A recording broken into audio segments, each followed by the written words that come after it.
UGC की जो नई गाइडलाइन आई, और आप ये समझिए कि इन गाइडलाइनों को आपको समझना है और इस पे जिस तरह का माहौल बन रहा है मैं उस पर आपको जागरूक करना चाहता हूं। कई बार मीडिया के साथी सवाल पूछते हैं, लेकिन सीमित सवाल पे सीमित जवाब देना पड़ता है, लेकिन विस्तृत रूप से मैं आपके सामने कई चीजें रखना चाहता हूं।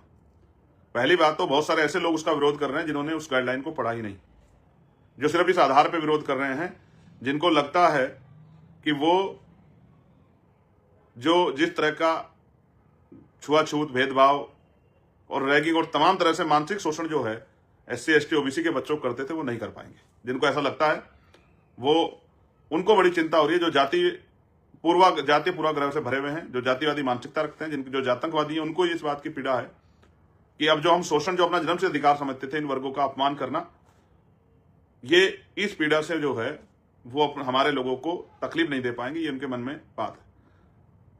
और मैं ये भी बताना चाहता हूं कि ये नॉर्म्स किसी के विरोध में नहीं है, क्योंकि डर उसे लगेगा जो अपराध करेगा।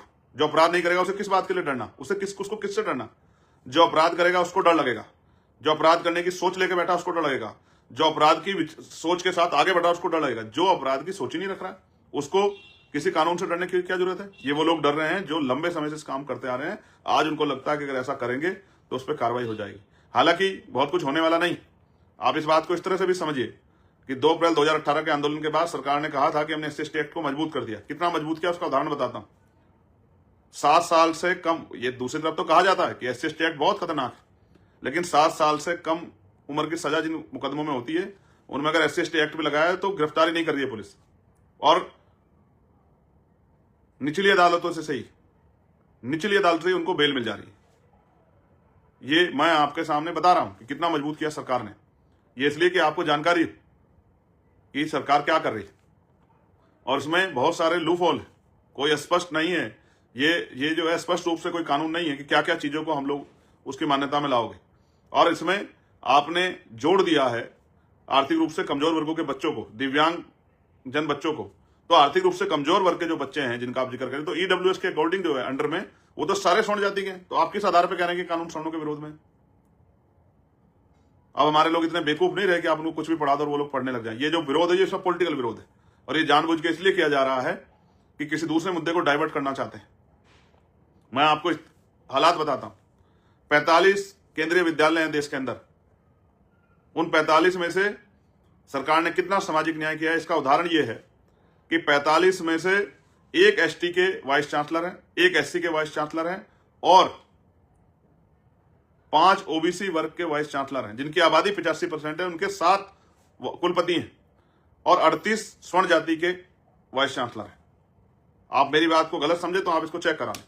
दूसरा, 80% बैकलॉग है पिछड़े वर्ग के बच्चों का, पिछड़े वर्ग के प्रोफेसरों का, असिस्टेंट प्रोफेसरों का, एसोसिएट प्रोफेसरों का, और 83% का बैकलॉग है ST के बच्चों का इन्हीं पोस्टों में, और 64% का बैकलॉग है SC के बच्चों का, SC के प्रोफेसरों का, असिस्टेंट प्रोफेसरों का, एसोसिएट प्रोफेसरों का। ये बात मैं आपको इसलिए बता रहा हूं कि मैं यहां बैठता हूं वेलफेयर कमेटी की मीटिंग में और तमाम जो है कमेटी की मीटिंग में देखता हूं, मेरे पास रिकॉर्ड में आते हैं, मेरे एप्लीकेशन आती है। कोई ऐसा सेंट्रल PUC नहीं है जहां के लोगों को, जहां के अधिकारियों से हमें बात ना करनी पड़ती हो कि आप गवर्नमेंट की गाइडलाइन को फॉलो करो, DOPT गाइडलाइन को फॉलो करो, रोस्टर को फॉलो करो।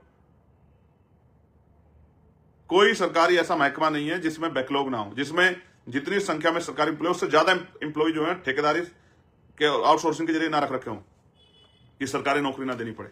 ये आपके सामने है। और आप बच्चों की बात करें, अधिकारी कर्मचारियों के हाल देखिए, उनके साथ डिस्क्रिमिनेशन हो रहा है, और आप किस तरह शोषण करते हो। मैं बताना चाहता हूं देश को कि आप शोषण किस तरह करते हो।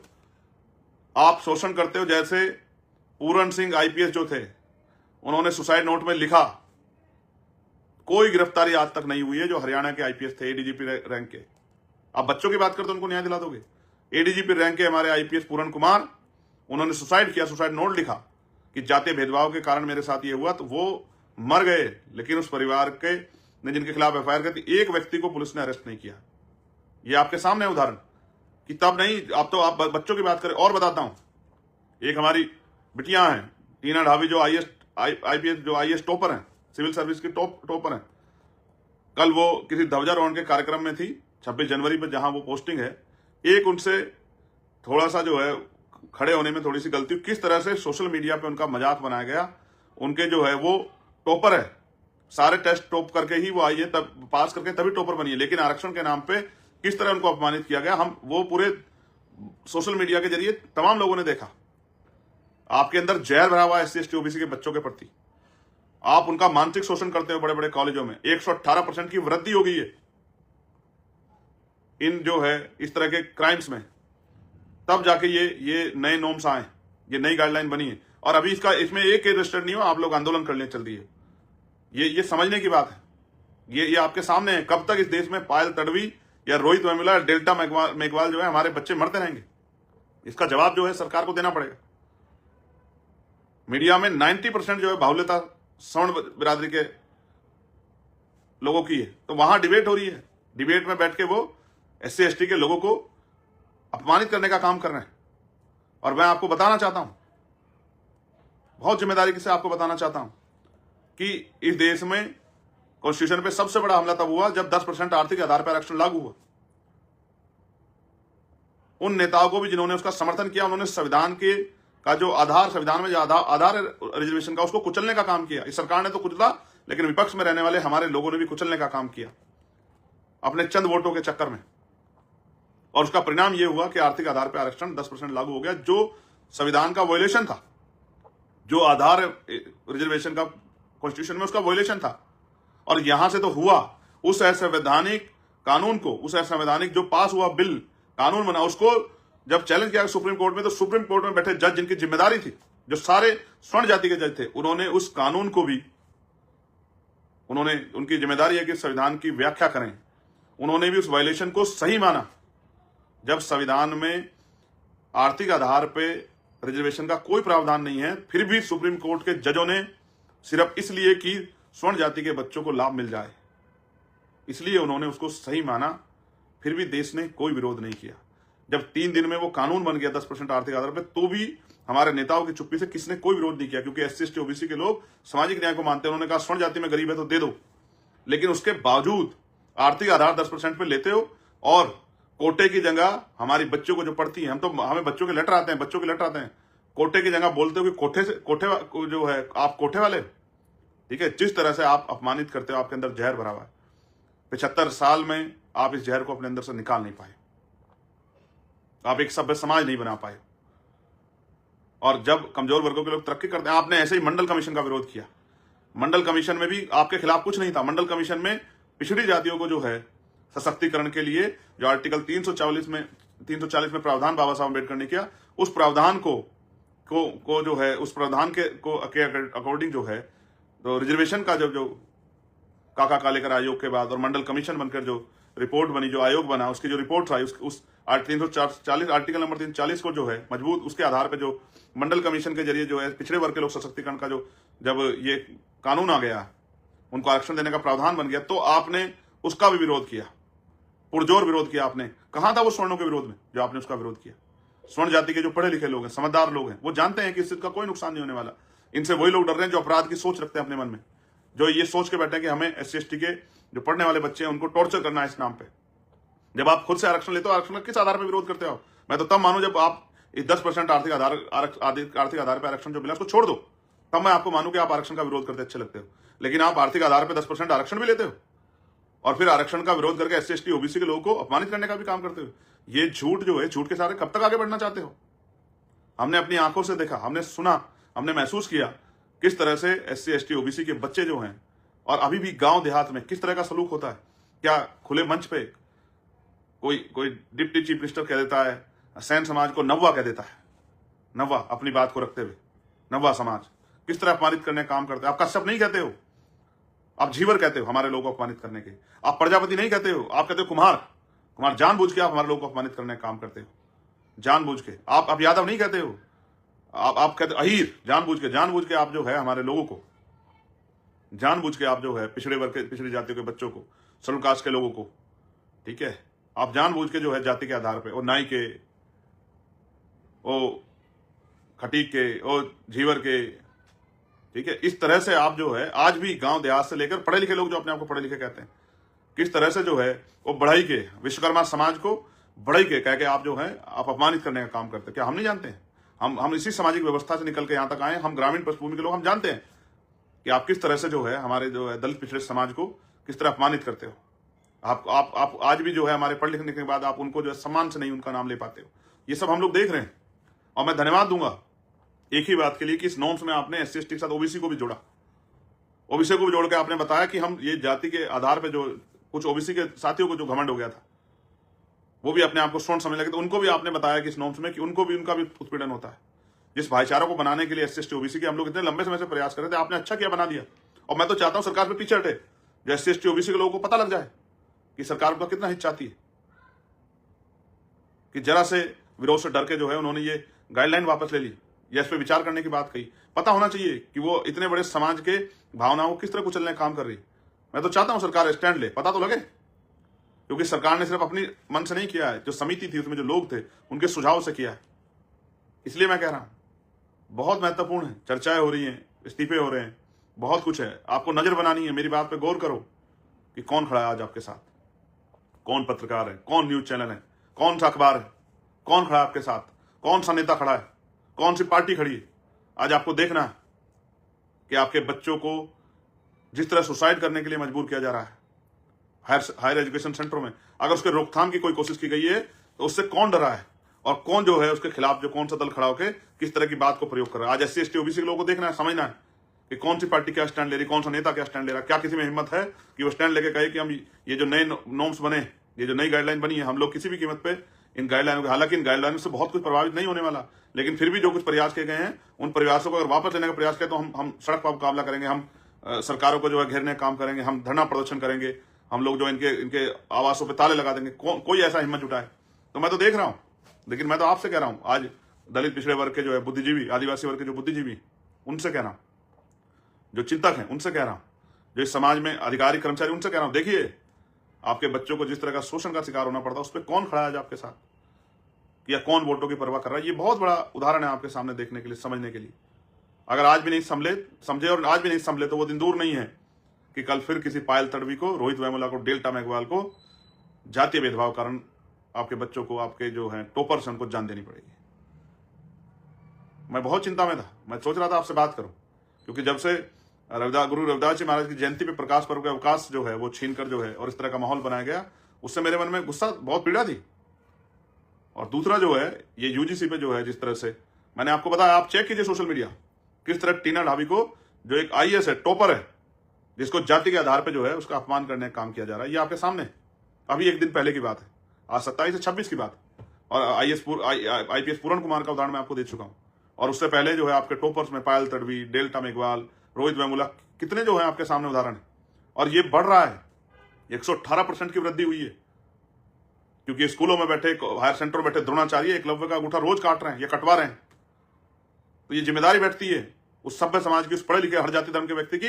अगर कोई बन रहा है, प्रयास हो रहा है कि इस तरह की चीजों पर रोकथाम लगे, तो उसमें अड़ंगा ना अड़ाएं, उसका समर्थन करें। और जो अड़ंगा अड़ा रहा है, और वो कहां, अरे मैं भूल गया, वो भाईचारे का भूत कहां कितना जल्दी उतर गया आपका 2 ही दिन में। ऐसे मंडल कमीशन पे आप लोग हिंदुत्व भाईचारे की बात कर रहे थे ना, अरे वो भाईचारे वाले बंधु कहां गए सब लोग जो भाईचारे की बात कर रहे थे कि हम सब लोग भाई हैं, हिंदू हिंदू भाई भाई है, जात पात की करो विदाई, हिंदू हिंदू भाई भाई। अब ये जब आपके दलित पिछड़े भाइयों को के अधिकारों के संरक्षण के लिए कुछ मिलने लगा है, वो भी आपसे बचाने के लिए कि आप उनका जाति आधार पर उत्पीड़न न करो, तो कहां गया भाईचारा आपका। वो भाईचारे वाले लोग निकल के आए। जब भी SC ST OBC के लोगों को जब मंडल कमीशन आया था तो भी भाईचारे वाले लोग ही थे जो चाहते थे कि वो पिछड़े वर्ग को लोग सशक्तिकरण ना हो, उनके लिए अलग से कोई जो है स्पेशल प्रोविजन ना बने।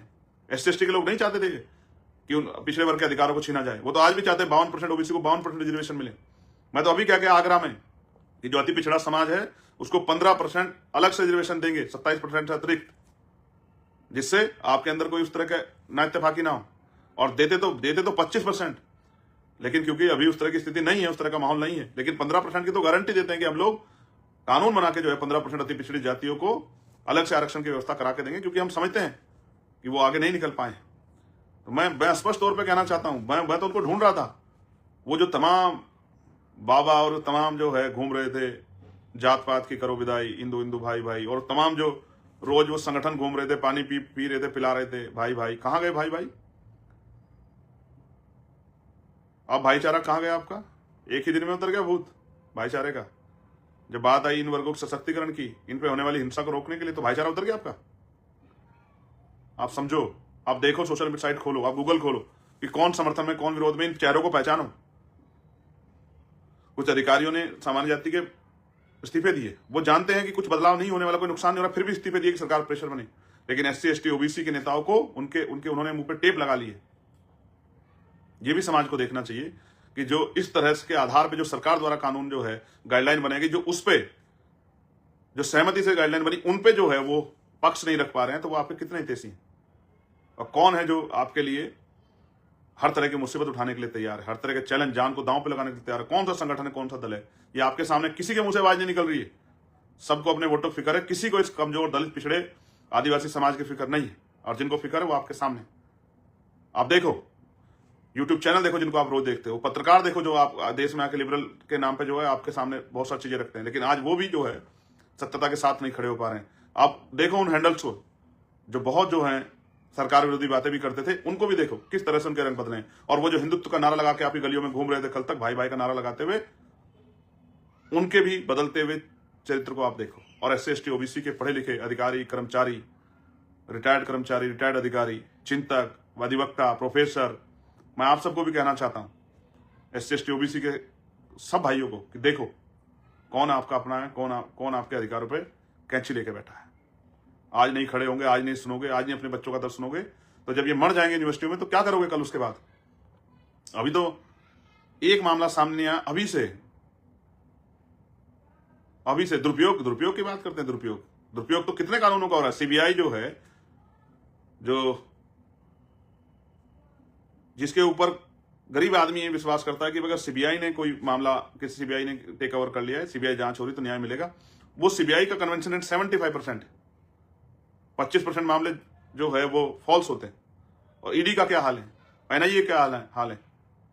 आप देखिए कौन सा ऐसा कानून इसका दुरुपयोग नहीं हो रहा। लेकिन जब आपके हितों में कोई गाइडलाइन ही बनी है तो बहुत दिक्कत हो गई है। आज नहीं समझोगे तो निकल जाएगा वक्त। समझिए और संभलिए, और अपने बच्चों की रक्षा के लिए निगरानी कीजिए कि आप अपना खून पसीना और अपना पेट काट के जिन बच्चों को पढ़ाने काम कर रहे हैं, यूनिवर्सिटियों में, हर सेंटर में किस तरह से जो है वो जातीय उत्पीड़न के शिकार होकर सुसाइड कर रहे हैं, अपनी जान दे रहे हैं, मानसिक पीड़ा सह रहे हैं, और उनकी बात को सुनने वाला कोई नहीं। और मैं तो क्योंकि रहता हूं सिस्टम में, मैं जानता हूं कि सिर्फ वही नहीं, अधिकारी कर्मचारियों के भी क्या हाल है। पुलिस में जो कर्मचारी हैं और सैनिक बलों में जो कर्मचारी हैं, मैं जानता हूं SC ST OBC के क्या हाल है। मुझे कोई बताने की जरूरत नहीं है।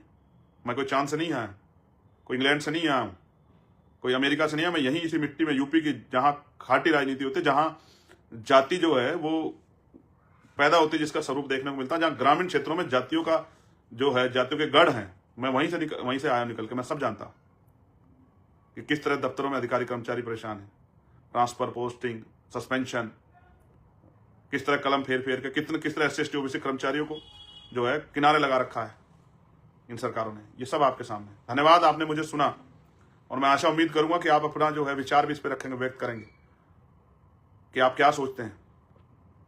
और मैं भी चाहूंगा कि आप नजर भी बनाएंगे कि कौन आपके साथ खड़ा है, कौन आपके खिलाफ खड़ा है, कौन चाहता है कमजोर वर्गों के बच्चों को जो है, जो उनके प्रोटेक्शन में जो गाइडलाइन बन रही है, उनको खत्म कर दिया जाए। कौन नेता, कौन पार्टी कहां खड़ी है, सर्च करो। अपने बच्चों को होगी वो सर्च करके आपको बताएं कि किस पार्टी का क्या स्टैंड है, किस नेता का क्या स्टैंड है, किस मीडिया हाउस का क्या स्टैंड है, कौन जो है, और वो कहां है वो पत्रकार साथी जो सरकार के हर जो है कानून में उनकी अच्छाइयां गिनवा रहे थे। आज क्या हुआ?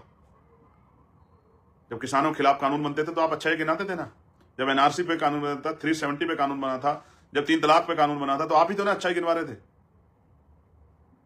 आज क्या हुआ? सरकार के अच्छाई गिनवाने वाले उन तमाम मीडिया हाउस को क्या हुआ? सांप सूंघ गया है। समझ रहे हैं? कमजोर वर्गों के लोग आपको समझ रहे हैं, बिल्कुल समझ रहे हैं।